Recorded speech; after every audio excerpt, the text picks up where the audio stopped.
એમણે કે ભાઈ વિક્રમભાઈ આ સરસ મજાનું સોંગ છે, જય ચાવડાએ ગાયું છે, બહુ સારું ચાલુ રહ્યું, પણ તમે કહો તો તમારો સંવાદ મોટો છે તો વધારે મજા આવશે, વધારે લોકો જોશે ને વધારે સફળ થશે. ત્યારે મેં કીધું કે ભાઈ જો આવા સોંગ ગાવાથી સમાજ બગડતો હોય તો આવા કોઈ વ્યસન વાળા સોંગ હું જિંદગીમાં નહીં ગાઉં.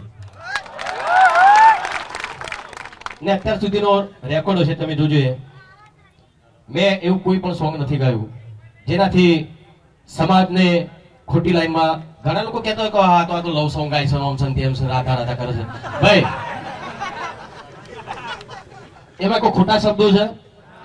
હા, એક વસ્તુ આ પ્રેમના ગીત એ પ્રેમનું પ્રતીક છે, રાધા કૃષ્ણનું પ્રતીક છે. પ્રેમ ગીત એટલે શું છે ભાઈ? આ બધા એમને આ હિન્દી બધા ગીતો ગઈ છે બધા, બરાબર?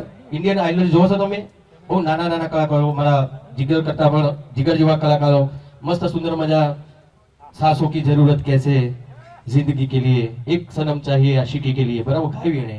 તો એ ખોટું થઈ ગયું. હવે લવ સોંગ કહો કે તમે, અરે ભાઈ કલા છે, એ કલા છે, બરાબર? તમે કોઈ કુમાર શાનુ ને બોલાવશો તો ભજન ગાશે? હા, ખોટી વસ્તુ છે ને. એની જે કલા હોય પ્રદર્શિત કરશે ને ભાઈ. તો અમે કલાકાર છીએ, અમારી આ કલા છે, આ રહીએ.